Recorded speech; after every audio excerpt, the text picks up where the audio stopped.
யாக்கையின் மேன்மை என்ற தலைப்பிலே சிறப்புரையாற்றுவதற்காக பெரும் மதிப்பிற்கும் மரியாதைக்கும் உரிய உலக சமுதாய சேவா சங்கத்தின் பேராசிரியர் பத்மா அம்மா அவர்கள் திருச்சியில் இருந்து ஆழியாறு ஜூம் இணைப்பிலே இணைந்துள்ளார்கள். அம்மா அவர்களின் சிறப்புரைக்கு முன்பாக அம்மா அவர்களை பற்றி அறிமுகம் செய்து வாழ்த்தி வரவேற்பதில் பெருமகிழ்ச்சி அடைகிறோம்.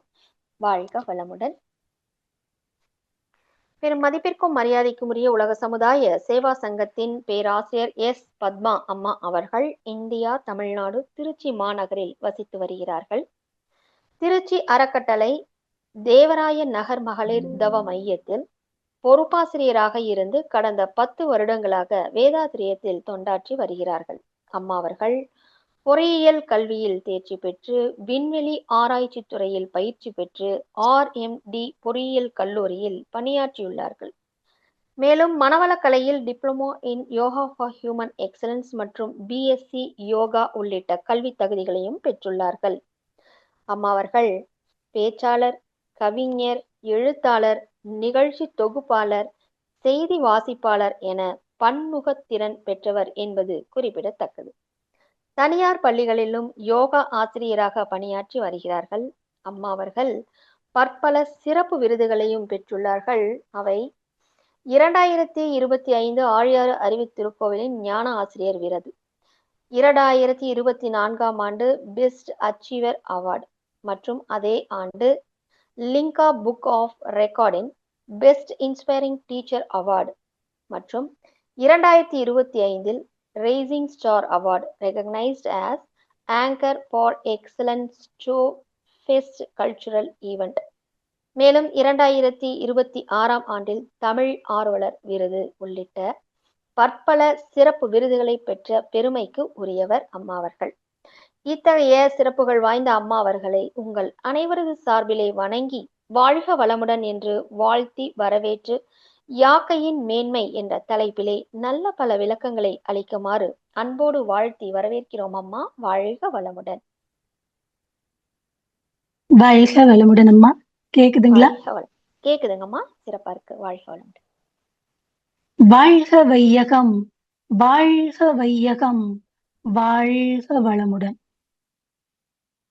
குருவழியாய குணங்களில் நின்று கருவழியாய கணக்கை அறுக்க வரும் வழி வளமாக அறிவறிந்து அன்பு வழி அருளும் குருவை அடிபடுகின்றேன். இந்த இணையத்தில் இணைந்துள்ள இருபால் மெய்யன்பர்களுக்கும் இனிய காலை வணக்கங்களும் வாழ்க வளமுடன் என்ற நல்வாழ்த்துக்களும். இன்றைய சிந்தனையாக யாக்கையின் மேன்மை அப்படிங்கிறத பத்தி சிந்திக்கலாம். யாக்கைனா வேற எதுவுமே இல்லைங்க, உடல் தான். ஒரு வித்தியாசமான ஒரு தலைப்பை கொடுத்தாதான் மக்கள் ஏதோ சொல்ல வர்றாங்களே அப்படின்னு ஒரு சிந்தனை எல்லாருக்குள்ளேயும் ஒரு வரும். யாக்கை அப்படின்னா உடல். உடலுக்கு நிறைய பெயர்கள் இருக்கு. தேகம், யாக்கை, சரீரம், உடல், குடில் அப்படின்னு நிறைய பெயர்கள் இருக்கு. இந்த யாக்கை அப்படிங்கிற வார்த்தையை இலக்கியங்களும் நிறைய இடங்கள்ல பயன்படுத்தியிருக்காங்க. நாலடியார்ல யாக்கையை யாப்புடைத்தா பெற்றவர் தாம் பெற்ற யாக்கையால் ஆய பயன் கொள்க யாக்கை அப்படின்னு சொல்றாங்க. அதாவது இந்த உடம்ப உறுதியா வச்சா நல்ல காரியங்களை செய்ய முடியும், இந்த உடம்பு கெட்டா என்ன ஆகும் அப்படிங்கிறத நாலடியார்ல யாக்கை யாக்கை யாக்கைங்கிற ஒரு வார்த்தையை பயன்படுத்தி பல இடங்கள்ல சொல்லியிருக்காங்க. புறநானூர்ல கூட குடப்புலியனார் பாண்டிய நெடுஞ்செழிய மன்னனுக்கு சொன்னதும் நீரின்றி அமையாது யாக்கை அப்படின்னு சொல்லியிருக்காங்க. ஏன் திருவள்ளுவர் கூட திருக்குறள்ல மருந்தன வேண்டாவாம் யாக்கைக்கு, இந்த உடம்புக்கு மருந்தே தேவையில்லை அப்படின்னு சொல்லி யாக்கைங்கிற வார்த்தையை ரொம்ப அழகா சொல்லியிருக்காங்க. சித்தர்கள் யாக்கை நிலையாமை உணர்ந்தே வாழ்வின் அருமை அறி. அதாவது நமக்கு தெரியும் இந்த உடம்பு என்னைக்கோ ஒரு நாள் அழியக்கூடியது, நிலையற்றது. நான் இந்த உடம்பு இல்ல, நான் இந்த மனசு இல்ல, நான் இந்த எமோஷன்ஸ் இல்ல, நான் இந்த அறிவும் இல்ல, நான் ஒரு விழிப்புணர்வுள்ள ஒரு சாட்சியாளனாக இருக்கக்கூடிய ஒரு ஆன்மா மட்டும்தான். என்னுடைய வினைப்பதிவை நீக்கதான் வந்திருக்கிறேன். இந்த உடல் நிலையற்றது அப்படிங்கிறது தெரியும். ஆனாலும் இந்த நிலையற்ற உடலை வைத்துதான் நித்தியத்தையே நாம அடைய முடியும். இந்த வாழ்க்கையே ஒரு பயணம் தானுங்க. பிறந்த தேதி தெரியும், என்னைக்கு நாம இறந்து போக போறோம்னு தெரியாது. இந்த ஒரு பயணம், ஒரு யாத்திரை தான் நாம மேற்கொண்டிருக்கிறோம். இந்த உடம்பு இல்ல அப்படின்னா நாம இப்ப மனவளக்கலையில வந்திருக்கோம். மனவளக்கலையில எதுக்கு வந்திருக்கோம்? ஞானத்தை அடைவதற்காக வந்திருக்கிறோம். நம்மளுடைய டெசிக்னேஷன் என்ன? இறைநிலையை உணரணும், இறைநிலையை உணரணும், இறைநிலையை அடையணும். அப்ப இந்த இறைநிலையை உணரணும், அடையணும் அப்படின்னா எதை வச்சு அடைய முடியும்? இந்த உடல் இருந்தாதான் அடைய முடியும். இத்தகைய உடல் இல்லையில ஒண்ணுமே இல்லை. யாக்கை இல்லையே யாத்திரை இல்லை, இந்த பயணமே இல்லை. அதனால யாக்கைங்கிறது ரொம்ப ரொம்ப ரொம்ப ரொம்ப முக்கியம். பணத்தை தேடுறோம், புகழ விரும்புறோம், வசதியை நாடுறோம், ஆன்மீகத்தை நோக்கி செல்றோம். இதெல்லாம் எதை வச்சு செய்யறோம்? இந்த யாக்கையை வச்சுதான் செய்யறோம். இத்தகைய சிறப்பு வாய்ந்த அதுதான் இந்த யாக்கை. இது அழியக்கூடியது தானே, இதை பத்தி சிந்திச்சு என்ன செய்ய போறோம் அப்படின்னு இல்லைங்க. இந்த உடல் மாயை தான், இந்த உடல் அழியும் தான். ஆனா இந்த உடலை வச்சுதான் நம் ஞானத்தையே அடைய முடியும், இறைவனையே அடைய முடியும், நம்ம குருவையே நாட முடியும். அப்படின்னா இந்த உடல் இருந்தா தான் முடியும். அப்ப இந்த யாக்கையின் மேன்மை அப்படிங்கிறது ரொம்ப முக்கியம் இல்லையா? வாழ்குளமுடன் சித்தர்கள் சொல்லுவாங்க. பத்மாமா ஆஹ் வாழ்குளமுடன். சொல்லுங்க சார். வாழ்க வளமுடன். தலை கொஞ்சம் கட் ஆகுதுங்கம்மா வீடியோல, கொஞ்சம் பின்னாடி மட்டும் தள்ளி உட்காந்துக்க முடியுங்களா? இப்ப இப்ப கரெக்டா இருக்குமா? இதை அப்படியே மெயின்டைன் பண்ணிக்கங்க. ஓகே, நன்றி. சரி. இந்த உடம்ப அலட்சியம் செய்யாதீங்க, இந்த உடம்ப கோவிலா மாற்றுங்க அப்படின்னு சித்தர்கள் சொல்லியிருக்காங்க. இந்த அளவுக்கு ஒரு முக்கியமானது இந்த உடல். சரி, இந்த யாக்கையின் மேன்மை அப்படிங்கிற இந்த சிந்தனை தேவையா அப்படின்னா கண்டிப்பா தேவை. இன்னைக்கு மனிதன் உடம்ப சிதைக்கிறான், உணவுல கவனம் இல்ல, மனம் கலங்குது, மன அழுத்தம் வருது, ஓய்வு இல்ல. நம்ம பார்த்தோம் அப்படின்னா செல்லக்கூடிய வழியிலே மாரடைப்பு அப்படிங்கிற செய்திகளை கேள்விப்படுறோம். இளமையிலே இறப்பு அப்படிங்கிற ஒரு துயர செய்திகளை கேள்விப்படுறோம். இதுக்கெல்லாம் காரணம் என்ன அப்படின்னா இந்த உடலை நலமா வைக்காததுதான். அதுதான் முக்கியமான காரணம். இந்த உடலை பாதுகாப்பது அப்படிங்கிறது ஒரு சுயநலம் இல்லைங்க, இது ஒரு தெய்வ பண்பு. இது சமுதாயத்துக்கு நாம் செய்யக்கூடிய ஒரு தொண்டு. அதனாலதான் உடம்ப கோயிலாக்கணும், உள்ளத்தை விளக்காக்கணும் அப்படிம்பாங்க. இந்த உயிரை இறைவனோடு ஒப்படைக்கணும். இந்த உடம்பு இல்லைன்னா தியானமும் இல்லை, ஞானமும் இல்லை.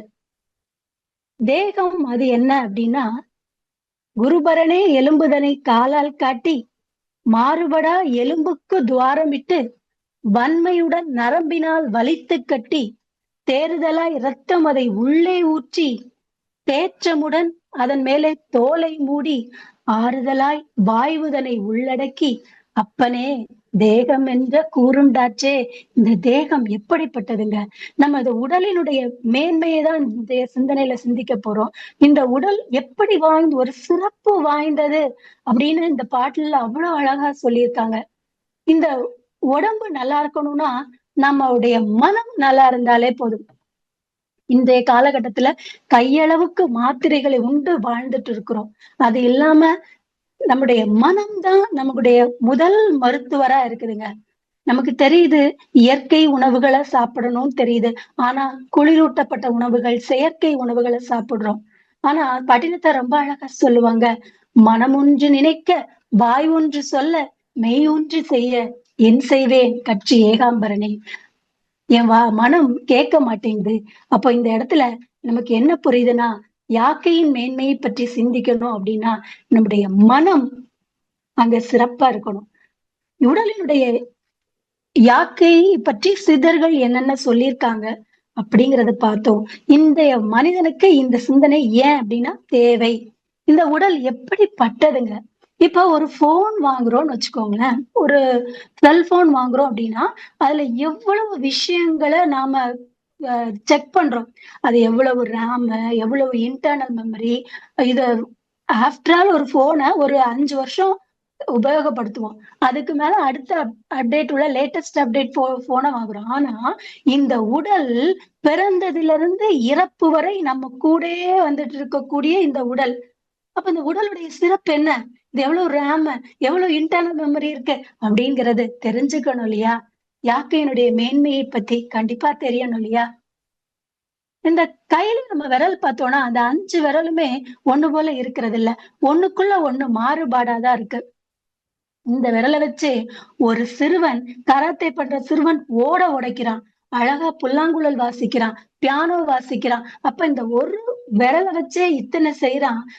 இதே மாதிரி ஒரு மிஷின் ஒரு மிஷினே புல்லாங்குழலையும் ஊதி பியானோவை வாசிச்சு ஓடையும் உடைக்கும்னா முடியாது. அப்படி ஒரு மிஷின் கண்டுபிடிக்கவே இல்ல. அப்ப இறைவனுடைய படைப்புல இந்த உடல் எப்படி ஒரு சிறப்பு வாய்ந்தது. நம்ம மூளையை எடுத்துக்கோங்க, அது ஒரு super computer. Physically present, mentally ஆப்சண்டா தான் நம்ம பாதி நேரத்துல இருந்துட்டு இருக்கோம். அப்படியே நம்ம ஒரு வண்டி ஓட்டிட்டு போறோம்னு வச்சுக்கோங்களேன், கரெக்டா ரைட்டு லெஃப்ட்னு எடுத்து நம்ம வீட்டுல கொண்டு எவ்வளவு அழகா விடுது. நம்முடைய சிறுநீரகம், அதுல 1,00,000 ஃபில்டர்ஸ் இருக்குது. இந்த குட்டி குட்டி ஃபில்டர்ஸ் நம் அழகா ரத்தத்துல உள்ள உப்பை, நம்ம ரத்தத்துல உள்ள உப்பு எப்படி இருக்கும் அப்படின்னா, கடல் உப்புக்கு சமமான அளவுக்கு உப்பு கரிக்கக்கூடிய தன்மை இருக்குமா.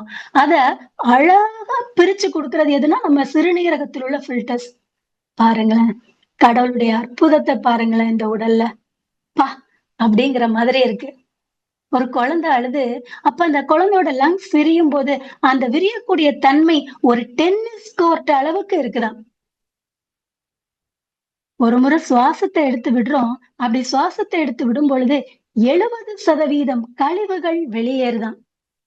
இந்த ஹார்ட் ஒரு நிமிடத்துக்கு 72 முறை துடிக்குது. ஒரு நாளைக்கு 1,20,000 முறை துடிக்குது. அப்படி துடிக்கும் போது இதயத்துக்கு பம்ப் பண்ணக்கூடிய, ரத்தத்தை பம்ப் பண்ணக்கூடிய ஸ்பீடு எவ்வளவு இருக்கும் அப்படின்னா 96 லட்சம் கிலோமீட்டர் இருக்குமா. பாருங்களேன், நம்ம உடலுடைய சிறப்பை பாருங்களேன். ஒரு வண்டியில போறோம், 96 கிலோமீட்டர் போனாலே வேகமா போறோம், எவ்வளவு ஸ்பீடா இருக்குதுன்னு நம்ம சொல்றோம். அப்ப நம்ம ஹார்ட்டோட ஃபங்க்ஷனை பாருங்களேன், எத்தகைய ஒரு சிறப்பு வாய்ந்தது இந்த உடல். அதான் சொல்லுவாங்க இல்லையா, அரிது அரிது மானிடராய் பிறத்தல் அரிது.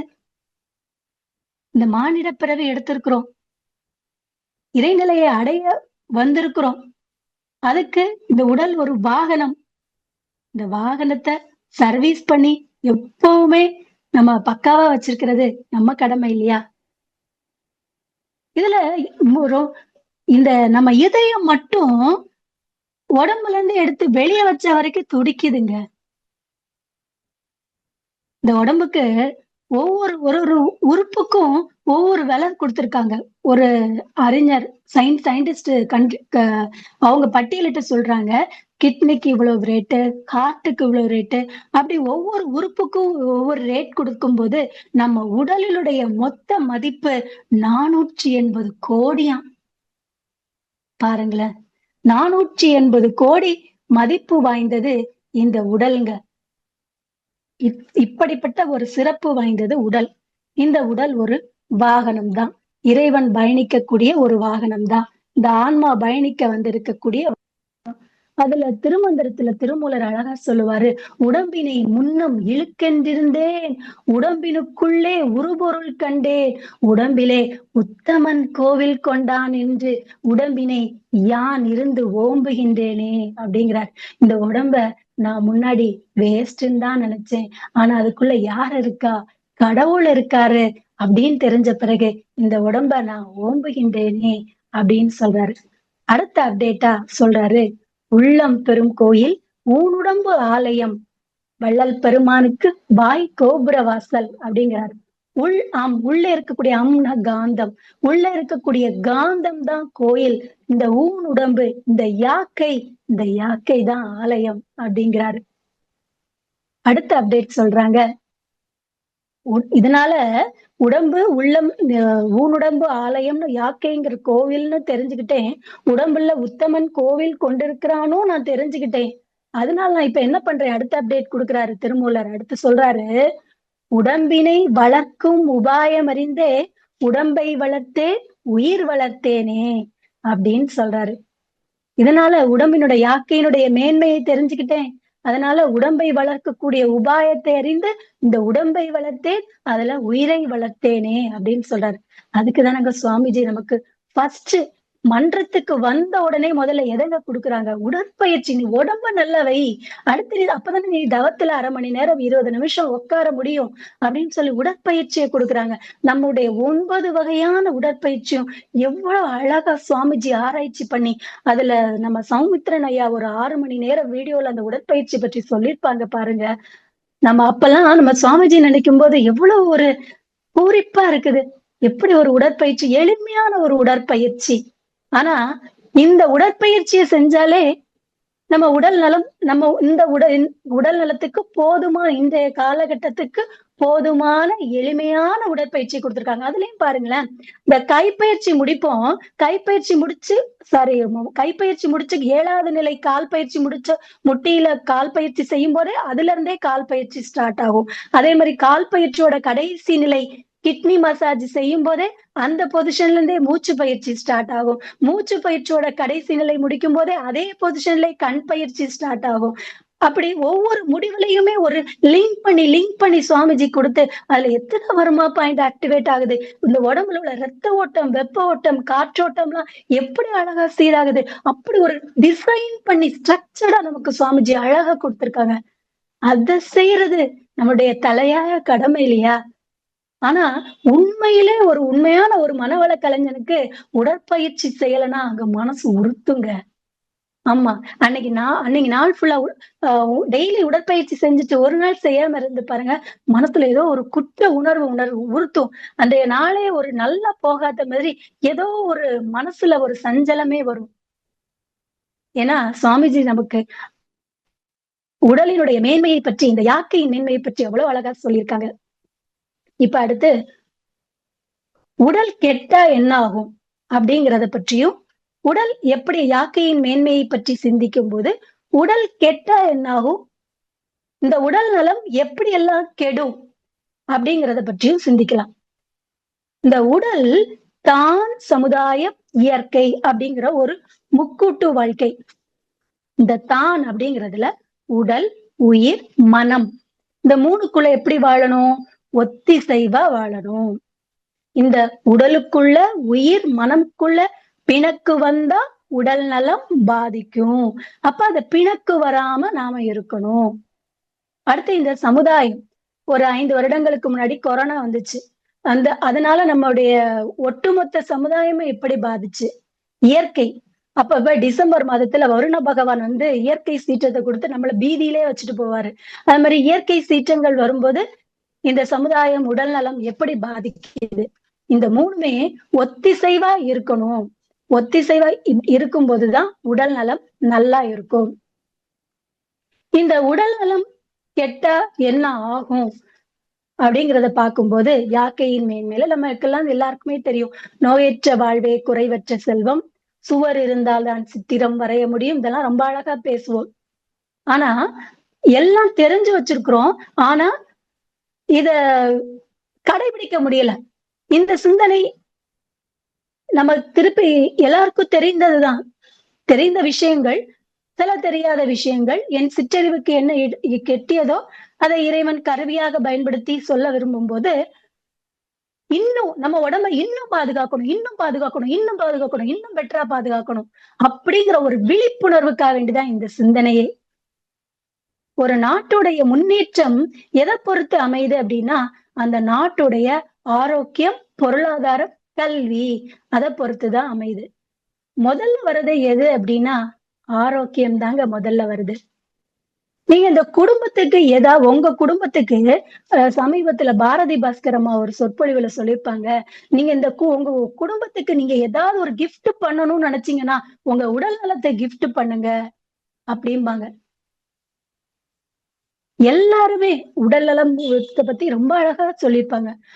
இந்த உடலினுடைய மேன்மையை நாம் மேல அறியும் பொழுதுதான் இந்த உடல் நலத்தை இன்னும் பேணணும் அப்படிங்கிற உணர்வு நமக்கு வரும். இந்த உடல் நலம் கெட்டா என்ன ஆகும் அப்படின்னா, ஃபர்ஸ்ட் நம்முடைய 5 புலன்கள் கெடுங்க. உதாரணத்துக்கு ஜுரம் வருதுன்னு வச்சுக்கோங்க. ஜுரம் வந்தா ஃபர்ஸ்ட் என்ன ஆகும்? கண்ணெல்லாம் எரியும், கண்ணுல இருந்து தண்ணி வரும். அடுத்து காது அடைச்சுக்கும். டேஸ்ட் தெரியாது, மூக்குல ஸ்மெல்லு தெரியாது, தோலுல ஹீட் ஃபீல் ஆகும். இப்படி 5 புலன்களும் தான் ஃபர்ஸ்ட் பாதிக்கும். அது மட்டும் இல்லாம உடம்ப பாதிக்கும், குடும்ப அமைதி பாதிக்கும், நம்முடைய கடமை செயல்திறனை பாதிக்கும்.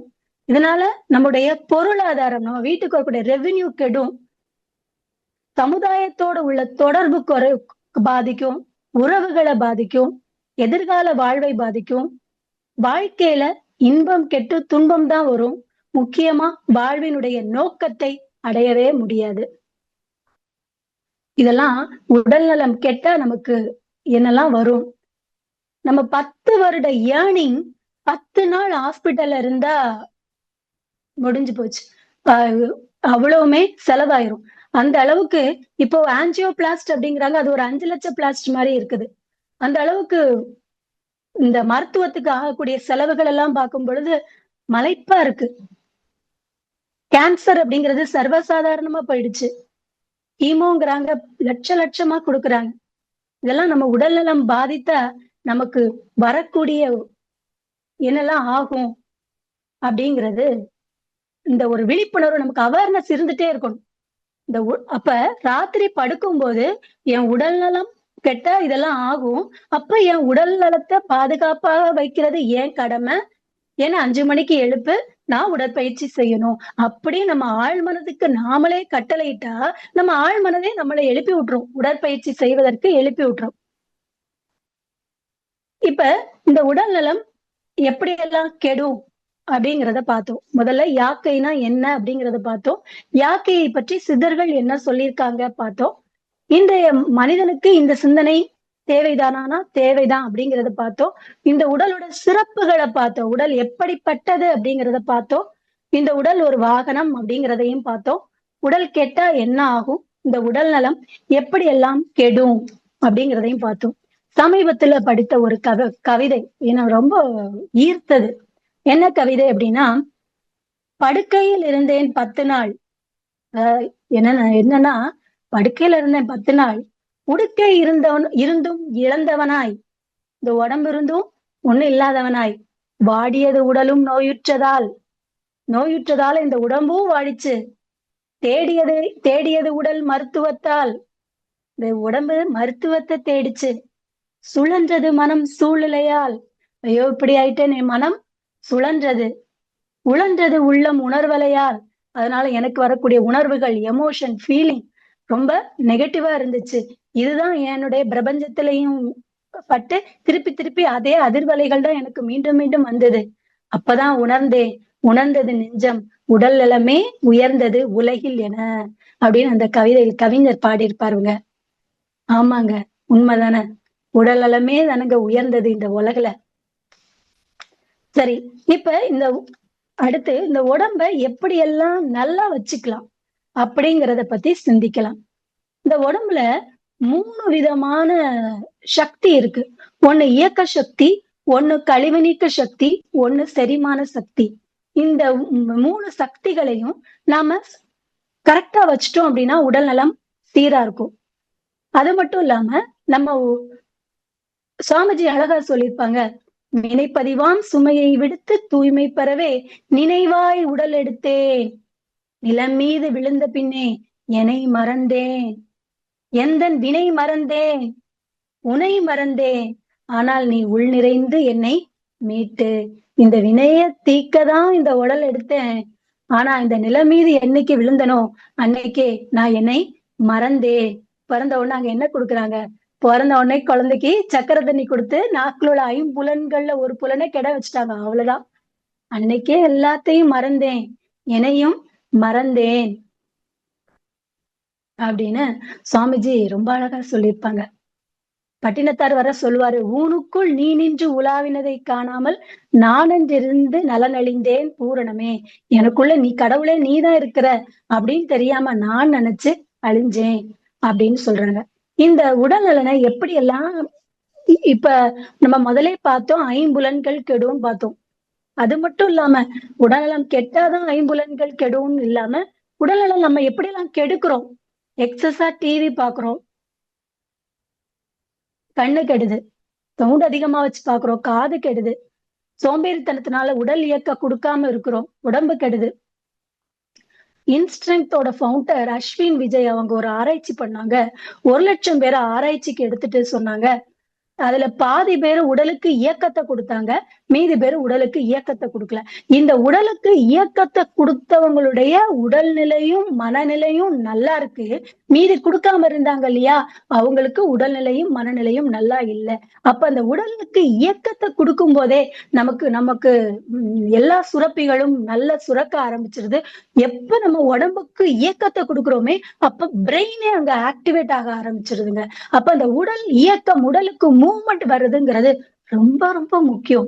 இப்ப சில நேரம் ஒரு எந்த வேலையும் செய்ய பிடிக்காம ஒரு மாதிரி போரிங்கா இருக்கும். அப்ப எந்திரிச்சு நல்ல கைத்தட்டி பாருங்க, அல்லது நல்ல ஒரு சின்ன நமக்குள்ள ஒரு டான்ஸ் ஆடி பாருங்க, ஒரு எனர்ஜி பூஸ்ட் ஆகி உடலுக்கு ஒரு இயக்கத்தை கொடுத்து பாருங்க. உடலுக்கு ஒரு இயக்கத்தை கொடுக்கும் போது ஆட்டோமேட்டிக்கா அந்த மூளைக்கே ஒரு பூஸ்டப் பண்ண மாதிரி ஆயிருங்க. இது உண்மை.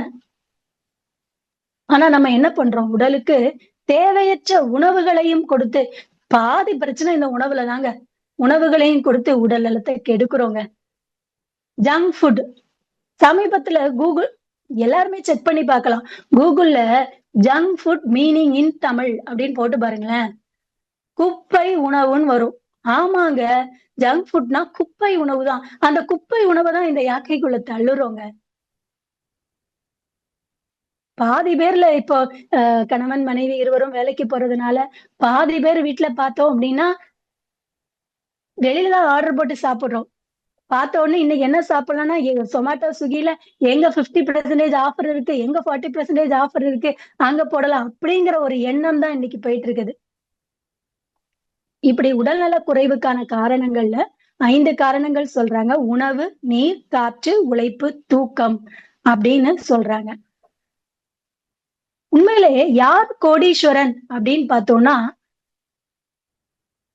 உடம்ப நல்லா வச்சுக்கிறவன் தான் கோடீஸ்வரன். பணம் வச்சுக்கிறவங்க, பொருள் வச்சிருக்கவங்க எல்லாம் கோடீஸ்வரன் இல்ல. உடம்புக்கு நல்லா வச்சிருக்கவங்க தான் கோடீஸ்வரன். இப்ப ஃபார் எக்ஸாம்பிள் இப்ப நிறைய பிக்சர்ஸ் வாட்ஸ்அப்ல எல்லாம் நிறைய வருது. ஒரு 60 வயசு மதிப்புத்தக்க ஒருத்தர்னு வச்சுக்கோங்களேன்.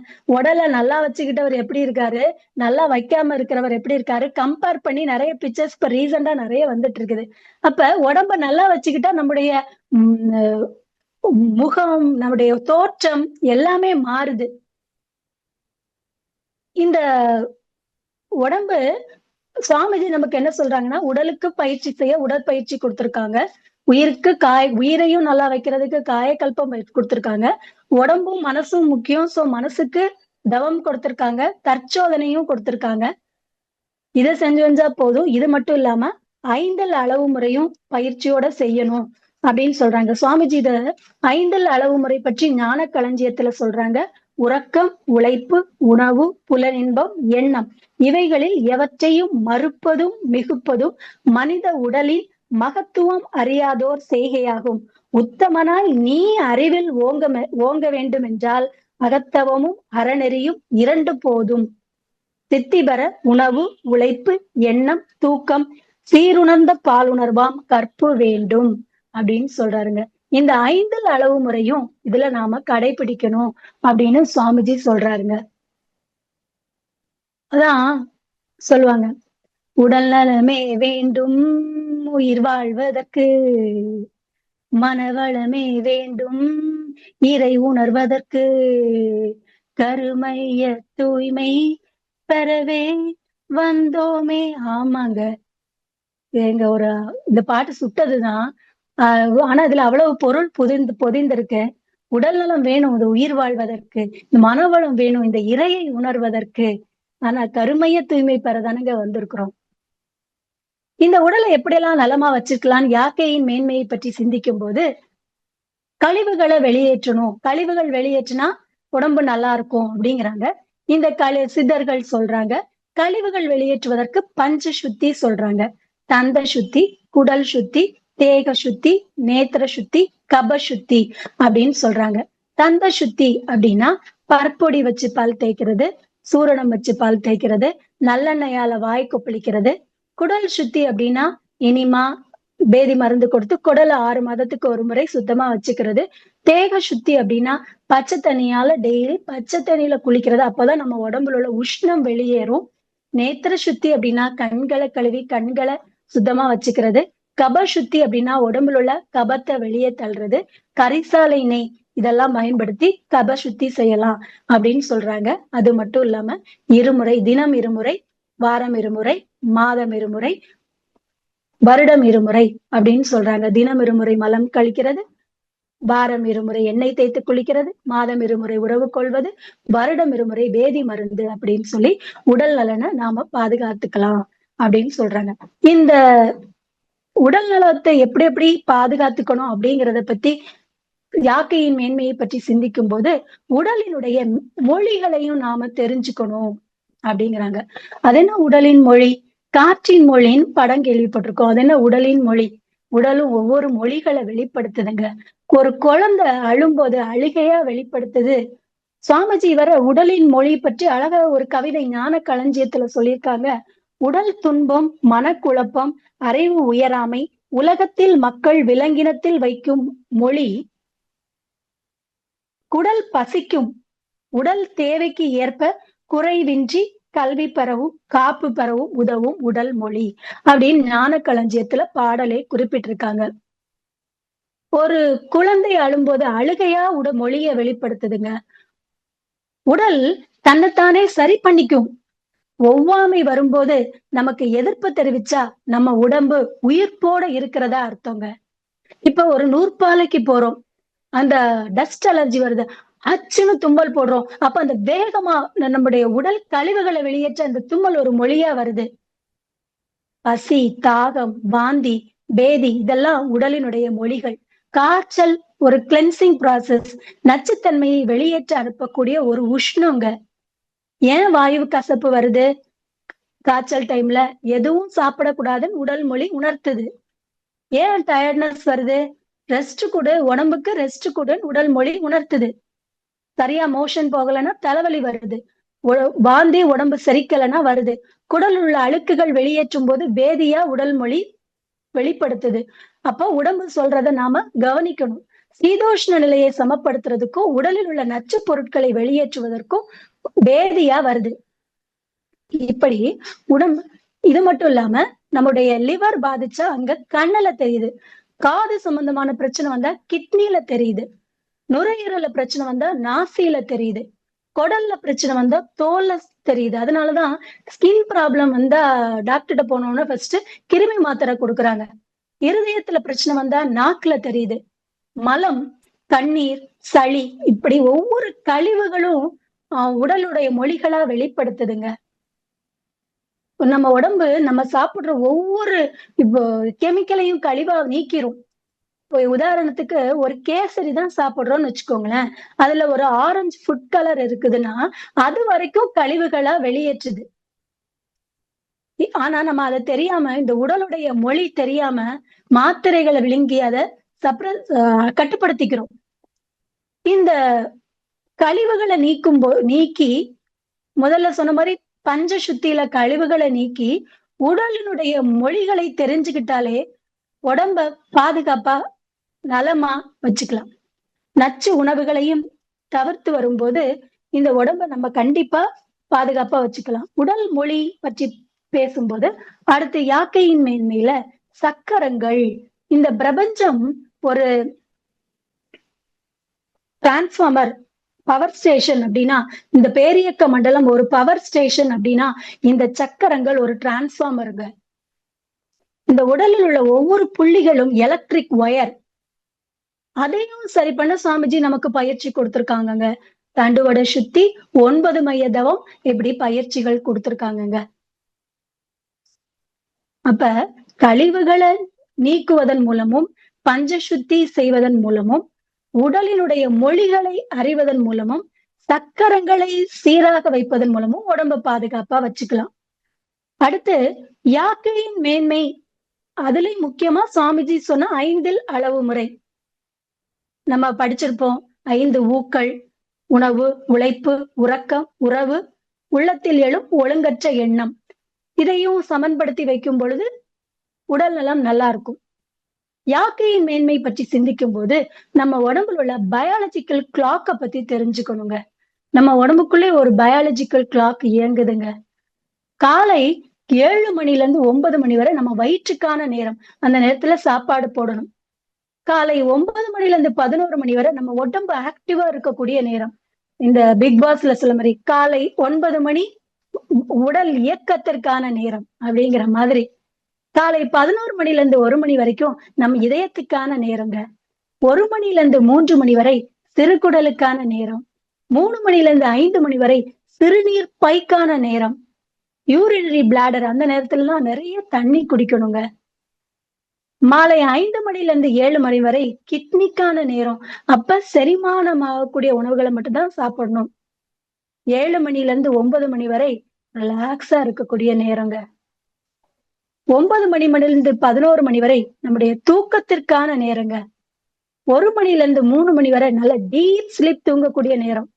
யார் ஒருத்தங்க இந்த 1 மணில இருந்து 3 மணி வரை முழிச்சிருக்காங்களோ அவங்களுக்கு கண்டிப்பா லிவர் பாதிக்குங்க. கண் பாதிக்கும். லிவர் பாதிச்சாலே அது கண்ணுல காமிக்கும். அடுத்து 3 மணில இருந்து 5 மணி வரை நம் நுரையீரலுக்கான நேரம். அந்த நேரத்துலதான் பிராணாயாமா, தியானம், மூச்சு பயிற்சி இதெல்லாம் செய்யணுங்க. இப்படி நம்ம உடலுக்குள்ள உள்ள பயாலஜிக்கல் கிளாக் எப்படி இயங்குதோ அந்த நேரத்துக்கு தக்கன நாம இயங்கணும் அப்படின்னா உடம்பு இன்னும் சிறப்பா இருக்கும். இப்போ இந்த யாக்கையின் மேன்மையை பற்றி சிந்திக்கும் போது நம்ம உடம்புக்கும் மனசுக்கும் சம்பந்தம் இருக்குங்க. முக்கியமா உடம்புக்கும் மனசுக்கும் சம்பந்தம் இருக்குங்க. எப்படி இந்த உடம்புக்கும் மனசுக்கும் சம்பந்தம் இருக்கு அப்படின்னா மனநலமும் உடல் நலமும் மைண்ட் அண்ட் பாடியின் ஒன் கனெக்ஷன். மைண்டும் பாடியும் ஒரே கனெக்ஷன்ல தான் இருக்கு. நல்வாழ்வு நம் கையில் அப்படிங்கிற ஒரு புத்தகம் லூயிஸ் கே எழுதின புத்தகம். இந்த புத்தகத்துல மனசுல என்னென்ன பிரச்சனை வந்தா உடல் நலத்துல எப்படி எப்படி பிரச்சனை வருது அப்படின்னு சொல்லி 207 காரணங்களை அந்த புத்தகத்துல சொல்லியிருக்காங்க. அதாவது ஒரு எண்ணங்கள், நன்றி உணர்வு அப்படிங்கறத உச்சகட்ட ஒரு உணர்வு. நன்றி உணர்வோட இருக்கும்போது உடல் நலம் எப்பவுமே நல்லா இருக்கு அப்படின்னு சொல்றாங்க அந்த புத்தகத்துல. நம்முடைய எண்ணங்கள், நம்மளுடைய அஃபர்மேஷன் நம்ம பாசிட்டிவா நம்ம வைக்கும் போது இந்த பிரபஞ்சத்துல இந்த அதிர்வலைகள் ஏற்பட்டு நல்ல எண்ணங்களை வெளிப்படுத்தும் பொழுதும் உடல் நலம் நல்லா இருக்குங்கிறாங்க. பதட்டமா இருந்தா இந்த நம்முடைய முடியெல்லாம் கொட்டுது அப்படிங்கிறாங்க. பதட்டமான மனநிலையில இருந்தா முடி கொட்டுது அப்படிங்கிறாங்க. கேட்க விரும்பாத ஒன்னை கேட்டா நம்ம காது வலிக்குது அப்படிங்கிறாங்க. தாழ்வு மனப்பான்மையோட இருந்தா தலைவலி வருது அப்படிங்கிறாங்க. இப்படி பல மனநலம் மனநலம் கெடும் போது உடல் நலம் எப்படி கெடுதுன்னு சொல்லி 207 காரணங்களை முடிஞ்சா அந்த புத்தகம் வாங்கி படிக்கலாம். அந்த அளவுக்கு மனம் அதோட முக்கியமான ஒரு பங்கு வகிக்குது அப்படிங்கிறாங்க. ஆனா சுவாமிஜி நமக்கு இந்த மனநலத்துக்கு தவம் கொடுத்திருக்காங்க. ஒரு 20 நிமிஷம் உட்கார்ந்து பண்ணும்போது நம்முடைய மன அலைச்சூழல் குறைஞ்ச அந்த நாளே ஒரு சீரான ஒரு நாளா, ஒரு ஹாப்பியான ஒரு நாளா போறதற்கு சுவாமிஜி வழி அமைச்சு கொடுத்திருக்காங்க. அது மட்டும் இல்லாம இப்ப எல்லாமே பாத்தீங்கன்னா சைக்கோசோமேட்டிக் டிசீஸ் அப்படிங்கிறாங்க. எல்லாமே மனம் சம்பந்தப்பட்ட வியாதிகள் தான். பாதி வியாதிகள் மனம் சம்பந்தப்பட்ட வியாதிகள் தான் அப்படின்னு சொல்றாங்க. அதாவது இப்போ ஒரு ஸ்ட்ரெஸ், ஒரு குழந்தை எடுத்துக்கிட்டாலே இப்ப நிறைய வாட்ஸ்அப்ல எல்லாம் வருது. 8 மாச குழந்தை கையில போனை கொடுத்துட்டு, மொபைல கொடுத்துட்டு அதை புடுங்கிட்டோம் அப்படின்னா அந்த குழந்தை வெயில்ல கத்துது, திருப்பி போனை கொடுத்தா சிரிக்குது. இதெல்லாம் என்ன? அதோடைய மனம் அந்த அளவுக்கு ஸ்ட்ரெஸ், போனை புடுங்கும் போது அதுக்கு ஒரு ஸ்ட்ரெஸ் வருது. இப்ப அந்த ஸ்ட்ரெஸ் 3 வகையா பிரிச்சிருக்காங்க. ஒண்ணு பிசிக்கல் ஸ்ட்ரெஸ், இன்னொன்னு எமோஷனல் ஆர் மென்டல் ஸ்ட்ரெஸ், இன்னொன்னு பயோகெமிக்கல் ஸ்ட்ரெஸ் அப்படின்னு பிரிச்சிருக்காங்க. இந்த பிசிக்கல் ஸ்ட்ரெஸ் எப்படி போகும் அப்படின்னா நம்ம உடற்பயிற்சி செய்யும் போது, இந்த உடலை இயக்கும் போது, இந்த உடல் நலமாக வைக்கும் போது இந்த பிசிக்கல் ஸ்ட்ரெஸ் சரியா போயிடும். Emotional stress R mental stress எப்ப போகும் அப்படின்னா நம்முடைய தவம் பண்ணும் பொழுது மனநலத்தை நல்லா வச்சிருக்கும் போது போகும். இந்த பயோகெமிக்கல் ஸ்ட்ரெஸ் நம்முடைய விட்டமின் டெஃபிஷியன்சி, முக்கியமா விட்டமின் B12 D அப்படிங்கிற டெஃபிஷியன்சினாலையும் விட்டமின் குறைபாடுனாலையும் வரக்கூடியது இந்த பயோகெமிக்கல் ஸ்ட்ரெஸ் அப்படின்னு சொல்றாங்க. இப்படி இந்த உடல் நலமா இருக்கும்போது யாக்கையின் மேன்மை, யாக்கையை எப்படியெல்லாம் மேன்மை பண்ணிக்கலாம் அப்படிங்கறதான் ஒன்னொன்னா சிந்திச்சுட்டே வரோம். யாக்கையை பற்றி என்ன சித்தர்கள் என்ன சொல்லியிருக்காங்க, இன்றைய மனிதனுக்கு இந்த சிந்தனை ஏன், இந்த உடல் எப்படிப்பட்ட சிறப்பு வாய்ந்தது, எப்படிப்பட்டது, இந்த உடம்பு ஒரு வாகனம், உடம்பு கெட்டா என்ன ஆகும், இந்த உடம்பு எப்படியெல்லாம் கெடும், உடம்பை எப்படியெல்லாம் நலமா வச்சுக்கலாம் அப்படின்னு ஒன்னொன்னா பார்த்துட்டே வரோம். 5 அளவு முறை, பஞ்சசுத்தி, உடலினுடைய மொழி, பயாலஜிக்கல் கிளாக், இந்த மனதுக்கும் உடலுக்கும் சம்பந்தம் இருக்கா? ஆமா, சம்பந்தம் இருக்கு. இப்படின்னு பார்த்துட்டு வரோம். அடுத்து இந்த உடல் ஒரு பஞ்சபூதங்களின் கூட்டு. சுவாமிஜி அழகா சொல்லுவாங்க, பரு உடலில் நீர், ஞான களஞ்சியத்துல சொல்லியிருக்காங்க, நீர், வெப்பம், காற்று, உயிர் எனும் 4 திருவுருவங்கள் ஒன்றில் ஒன்றாகி செயலாற்றும் ஒரு இயற்கை ஒழுங்கமைப்பை உணர்ந்துவிட்டால் அம்மனிதன் கரு விளங்கி தெய்வம் அகக்காட்சியில் பெற்றே கழிப்பான் அப்படின்னு சுவாமிஜி சொல்லியிருக்காங்க. அதாவது இந்த உடல் பஞ்சபூதங்களின் கூட்டு. அண்டத்துல இருக்கிறது தான் பிண்டத்துல இருக்குது. நிலம், நீர், நெருப்பு, காற்று. நிலம் உடலா, நீர் ரத்தமா, நெருப்பு உடம்போட ஹீட்டா, காற்று மூச்சு காற்றா, ஆகாயம் உயிரா இருக்குது அப்படின்னு சொல்லியிருக்காங்க. இந்த பஞ்சபூதங்கள் உடல்ல எத்தனை சதவீதம் இருக்கு அப்படின்னு பாத்தீங்கன்னா, நிலம்ங்கிறது மண். இது எதன் மூலம் கிடைக்குது அப்படின்னு பார்த்தோம்னா உணவின் மூலமா தான் கிடைக்குது. நீர் அப்படிங்கிற பஞ்சபூதம் எப்படி கிடைக்குது? தண்ணியின் மூலமா கிடைக்குது. காற்று மூச்சு காற்றா இருக்கு, நல்ல காற்று மூலமா கிடைக்குது. நெருப்புங்கிறது உடம்புல உள்ள ஹீட் 98.4 டிகிரி ஃபாரன்ஹீட். இது எதன் மூலம் கிடைக்குது அப்படின்னா உழைப்பின் மூலமா கிடைக்குது, உடல் உழைப்பின் மூலமா கிடைக்குது, உடல் இயக்கத்தின் மூலமா கிடைக்குது. அடுத்து ஆகாயம் அப்படிங்கிற பஞ்சபூதம், உயிருங்கிற பஞ்சபூதம் எதன் மூலமா கிடைக்குதுன்னா உறக்கம், நல்ல உறக்கம் இருக்கும்போது அங்க நல்ல இந்த பஞ்சபூதம் சீராகுது. இந்த பஞ்சபூதங்களை எந்த அளவுல இருக்கு, யாக்கையின் மேன்மையை சிந்திக்கும் பொழுது பஞ்சபூதங்களின் கூட்டுல எந்த அளவுல இருக்கு அப்படின்னு பார்த்தோம்னா மண் 12% தாங்க இருக்கு, நீர் 72% இருக்கு, காற்று 6% இருக்கு, நெருப்பு 6% இருக்கு, ஆகாயம் 6% இருக்கு. அதாவது உணவு எவ்வளவுதான் தேவை? 12% தான் தேவை. நீர் எவ்வளவு தேவை? 72% தேவை. ஆனா நாம அப்படி மாத்தி செய்யறோம். உணவை 72%, நீரை 12% எடுத்துட்டு வரோம். உணவே மருந்து, மருந்தே உணவு அப்படின்னு எல்லாம் நம்ம கேள்விப்பட்டிருக்கிறோம், படிச்சிருக்கிறோம். இதுலயும் பகல் உணவை எப்படி சாப்பிடணும் அப்படின்னா ராஜா மாதிரி சாப்பிடணும், மதிய உணவு இளவரசன் மாதிரி சாப்பிடணும், இரவு உணவு துறவி மாதிரி சாப்பிடணும். ஆனா இப்ப காலகட்டத்துல இரவு உணவு தான் ராஜா மாதிரி சாப்பிடுறோம். பெரிய பெரிய ஹோட்டல்ல எல்லாம் போய் பார்த்தோம்னா நைட்டு 11 மணிக்கு போனாலும் கார் விடுறதுக்கு அங்க பார்க்கிங் இடம் இல்ல, அவ்வளவு கூட்டம் இருக்குது. நைட்டு ராஜா மாதிரி சாப்பிடுறோம். ஆனா பொதுவான உணவு முறை யாக்கையின் மேன்மையை பற்றி சிந்திக்கும் பொழுது சுவாமிஜி ஒரு பாடல்ல சொல்லியிருக்காங்க, காலையில் புஞ்சை தானியத்தால் ஆன கஞ்சி ஒன்று தேங்காய் ஓடு ஒக்கும், வேலை முடித்திட்ட பின்னர் பகல் சாப்பாடு விதவிதமாய் கறிவகையோடு அரி சாதம், மாலையிலே காய்கறிகள் கோதுமையின் மாக்கொண்டு தயாரிக்கும் உணவு போதும், பாலை தனியாய் காய்ச்சி இனிப்பும் கூட்டி பருகிடலாம், டீ காப்பி தேவையில்லை அப்படின்னு சுவாமிஜி சொல்லியிருக்காங்க. இந்த உணவு தாங்க நம்மளுடைய உடல் நலத்துல பெரும் பங்கு வகிக்குது. இந்த உடம்ப உணவை சரி பண்ணிக்கிட்டாலே உடலை சரி பண்ணிக்கலாம். இங்க பிரச்சனையே பாதி உணவுலதான் வருது. ஆனா நம்ம என்ன நினைக்கிறோம், எனக்கு சாப்பாடுதான் முக்கியம், சோறு முக்கியம் அப்படின்னு நம்ம நினைக்கிறோம். அது உண்மைதான். ஆனா நம்ம உடல் அன்றைய தினம் இயங்குவதற்கு தேவையான புரோட்டீன் போதும், தேவையான கார்போஹைட்ரேட் போதும், தேவையான நார்ச்சத்து போதும். அதை விட்டு எக்ஸஸா நம்ம எடுக்கும் போதுதான் அங்க கொழுப்பு சேருது. இப்ப உடம்பு குண்டா இருக்கிறது, வெயிட்டா இருக்கிறதெல்லாம் பிரச்சனை இல்லை. ஆனா நம்ம உடம்பு நலமா இருக்கணும், அதை பத்திதான் நாம இப்ப யாக்கையின் மேன்மையை பற்றி நிறைய பேசிட்டு வரோம். இந்த உணவுலையுமே சாத்வீக உணவு, ரஜோ உணவு, தாமச உணவு அப்படின்னு இருக்கு. இந்த ஒவ்வொரு உணவுலையும் 3 குணநிலைகள் இருக்கு. அதாவது தானியங்கள், காய்கறிகள், சாப்பிடும்போது, அதாவது சாத்வீக உணவு சாப்பிடும்போது நம்முடைய குணம் எப்படி மாறுது அப்படின்னா, அன்பான குணமா, ஒரு இரக்கமான குணமா, ஒரு சகிப்புத்தன்மை உள்ள குணமா மாறுது. புலால் உணவு சாப்பிடும்போது முரட்டுத்தனமான குணம் அங்க வருது. கிழங்கு வகைகள் சாப்பிடும்போது மந்த குணம் வருது. அது மட்டும் இல்லாம அறுசுவைகள், துவர்ப்பு, உவர்ப்பு, புளிப்பு, இனிப்பு, கசப்பு, கார்ப்பு. இதுல இந்த துவர்ப்பு குறைஞ்சு அப்படின்னா கை கால்ல வீக்கம் வருது, உடல் வெளுத்து சோர்வு அடையுது. உப்பு குறைஞ்சா வயிற்று வலி, பசியின்மை, ஏப்பம் இதெல்லாம் வருது. இனிப்பு அதிகமானா நீரிழிவு, கட்டிகள், உடல் பருத்தல் இதெல்லாம் வருது. இனிப்பு குறைஞ்சா உடல் மெலிதல், சிறுநீரக குறைபாடு வருது. புளிப்பு குறைந்தால் உறக்கம் குறையுது, படபடப்பு வருது. கசப்பு குறைஞ்சா தலைவலி, காய்ச்சல், செரிமான குறைபாடு வருது. கார்ப்பு குறைந்தா நாவறட்சி, மலச்சிக்கல், செரிமானம் இதெல்லாம் வருது.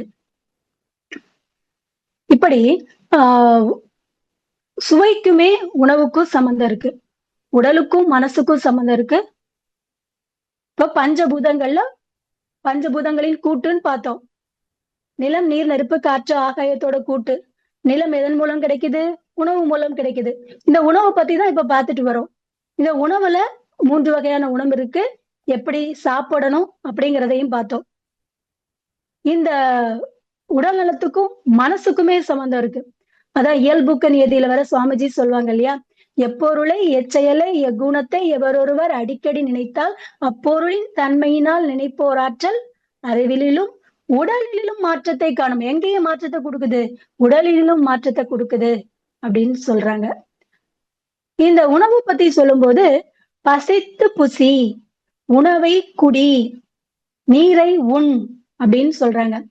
பசிச்சா சாப்பிடணும், உணவை நல்லா கூழாக்கி அரைத்து சாப்பிடணும், இந்த நீரை சிப் பண்ணி குடிக்கணும், உமிழ் நீரோட சலைவாவோட சேர்த்து சாப்பிடணும், சாப்பிடும்போது சமணம் போட்டு சாப்பிடணும், சாப்பிடும்போது பேசக்கூடாது, தண்ணி குடிக்க கூடாது, குடிச்சா செரிமான பிரச்சனைகள் வரும், டிவி பார்த்துட்டு சாப்பிடக்கூடாது. இப்படி உணவுலயே இவ்வளவு விஷயங்கள் இருக்கு.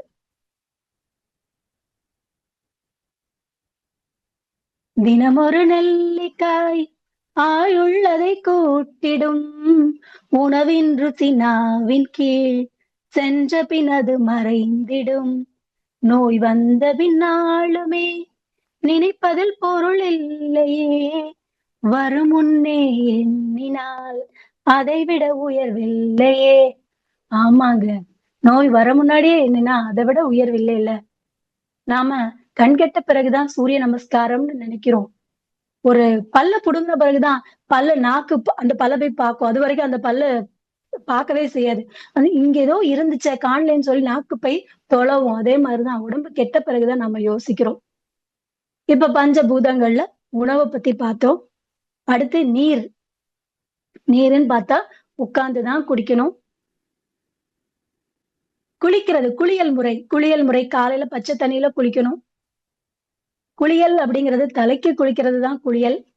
இப்படி நிறைய பல விஷயங்கள் இருக்குது.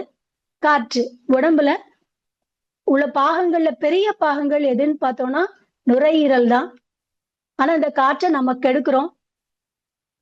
கொசுக்க வேண்டி ஆல் அவுட்னு வைக்கிறோம் கொசுவத்தி, அது ஆனா ஆளே அவுட் பண்ணுது. காற்றை மாசுபடுத்துறோம்.